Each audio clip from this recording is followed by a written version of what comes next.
ঠাকুর বলতেন, কারো দোষ দেখতে নেই, দোষ দেখবে নিজের। একদিন ঠাকুরের নিকট বসে উপস্থিত সকল ব্যক্তি তারকেশ্বরের তদানীন্তন মহন্তের মানে সতীশগিরির চরিত্রের বিরূপ সমালোচনা করছিলেন। ঠাকুর ওই আলাপ শুনে তৎক্ষণাৎ তাদের মন ওই মহন্তের সদ্গুণগুলির দিকে ঘুরিয়ে দিলেন। ঠাকুর তার ভক্তদিগকে কখনোই অপরের দোষ চর্চা করতে দিতেন না। আরেকবার জনৈক তার্কিক পণ্ডিত ব্রাহ্মণ ঠাকুরের সঙ্গে খুব তর্ক করছিলেন। ঠাকুর যতই বোঝাচ্ছিলেন ওই তার্কিক তা কিছুই মানছিলেন না, কেবল বিরুদ্ধ তর্ক করছিলেন।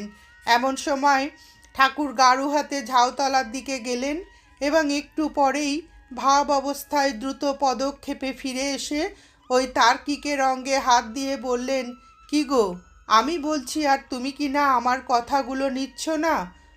ওইভাবে স্পর্শ করা মাত্রই পণ্ডিতের ভাবান্তর হলো এবং তিনি বললেন, আমি আপনার কথাগুলি নিলাম বই কি, এতক্ষণ কেবল তর্কের খাতিরে তর্ক করছিলুম।